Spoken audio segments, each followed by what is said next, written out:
I would like to talk about the 7 qualities that I have learned from my mom that have increased the chances of success in my life. This is a very, very interesting period for me. This is the month when my mom was born. To be precise, today on the 17th of February. If she was alive, she could have turned 82 years old. And she has left an indelible mark on me so that I can look at my life differently and continue to strive for what is better. So don't go away. Stay with me as I unpack these 7 lessons that I have learned from my mother.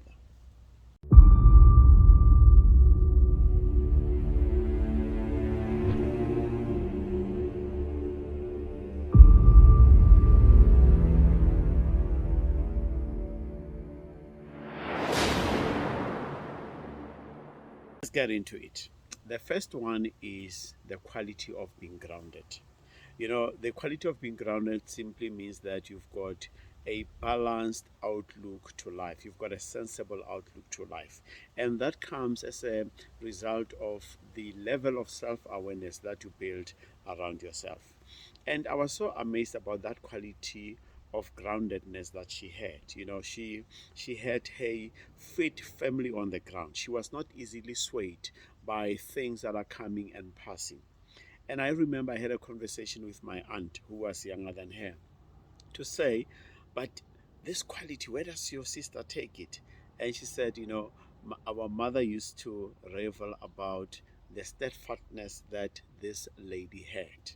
And she says, and even my mom herself, she liked to say, I am not blown by the wind.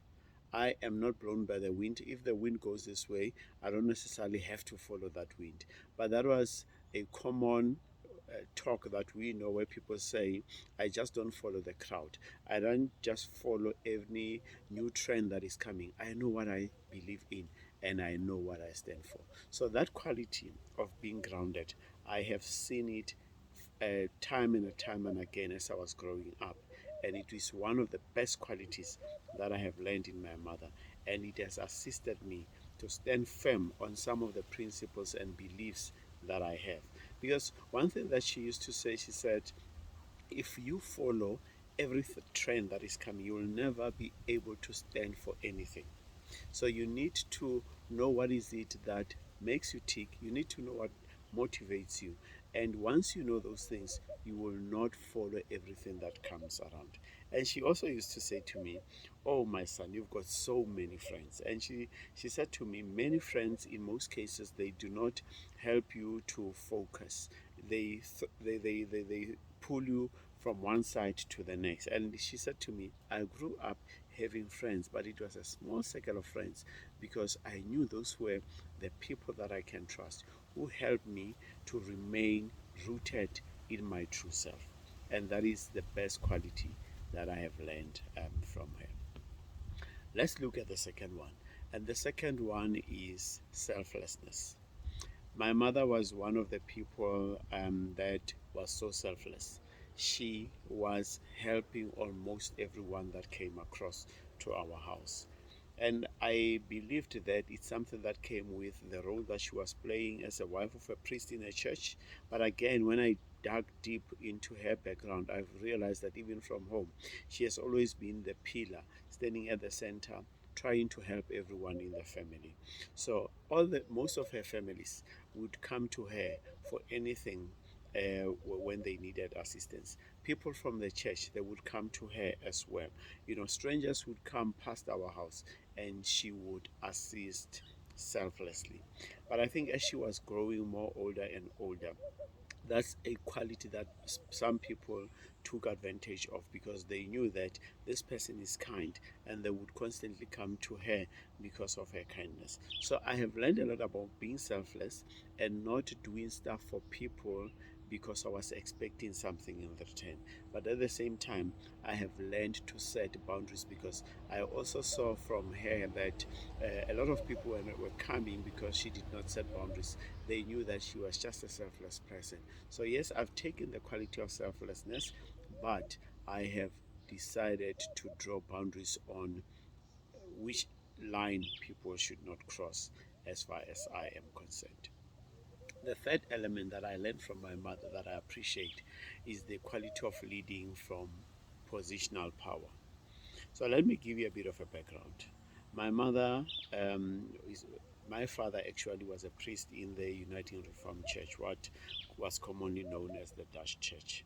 So they would be taken to a theological school in Putadichaba or Wetsishoek at the time, and they would go through a 4-year program that prepared them, the theology program that prepared them to be priests. But their wives were never prepared for that eventuality, you know.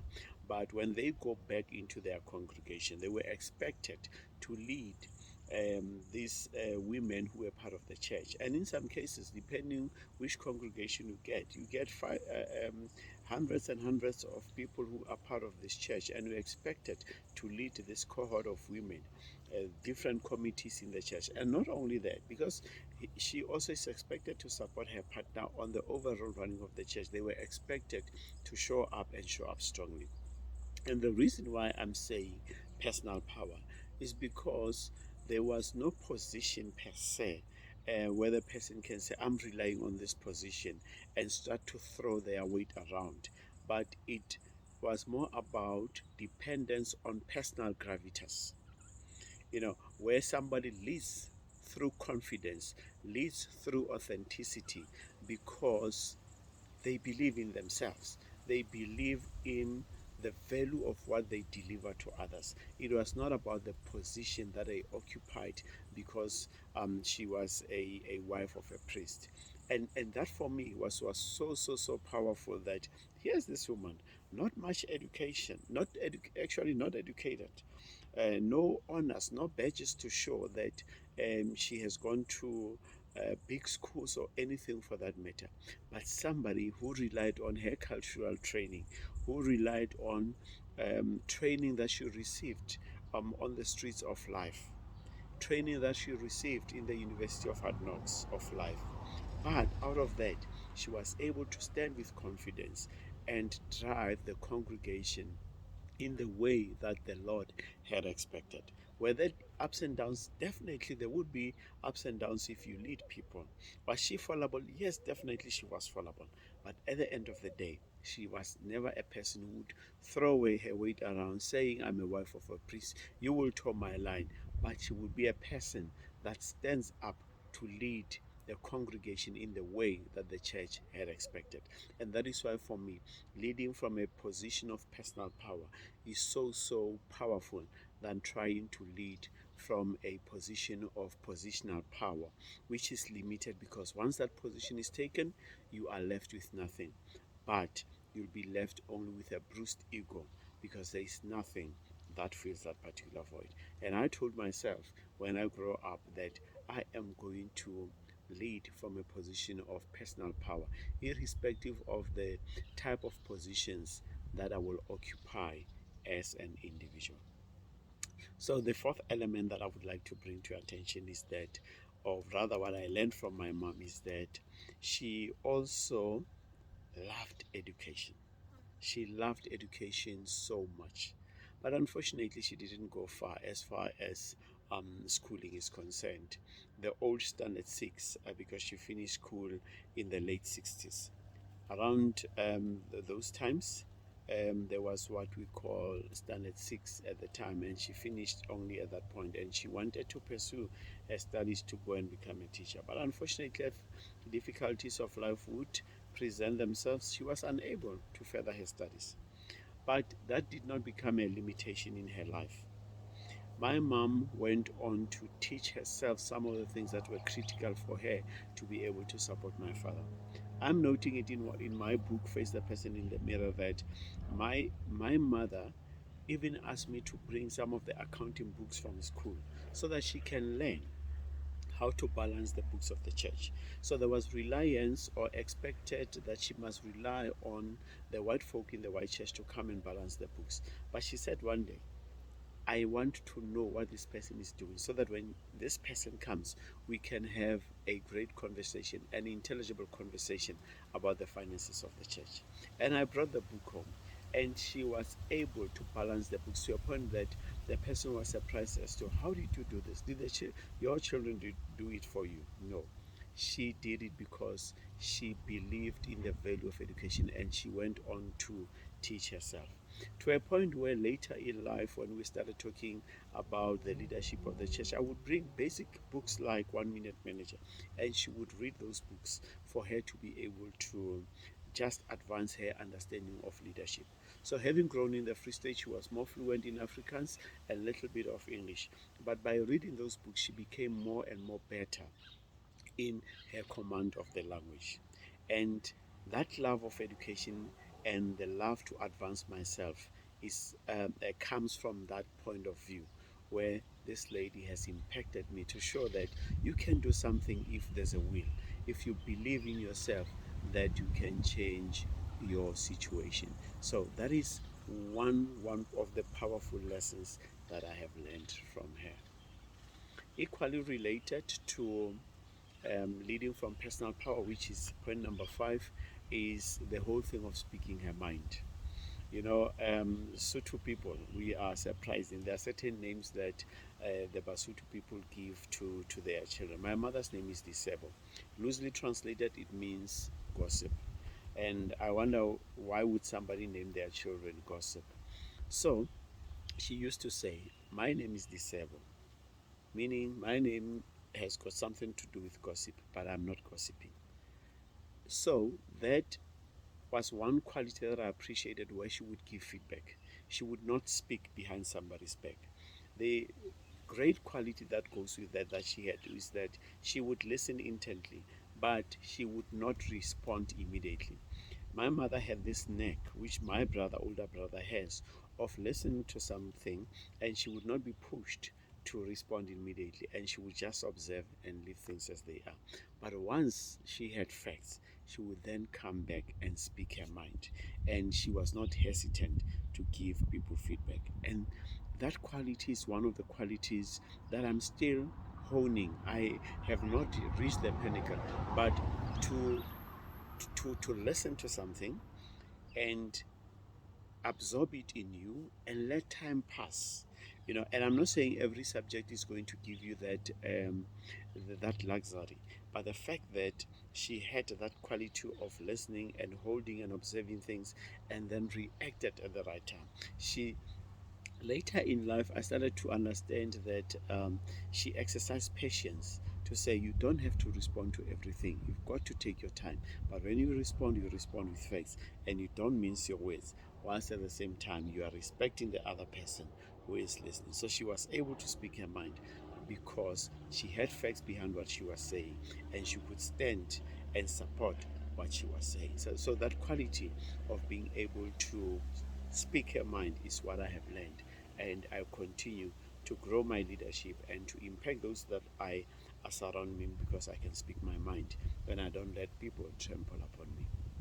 Let's look at the sex aspect, which is resilience.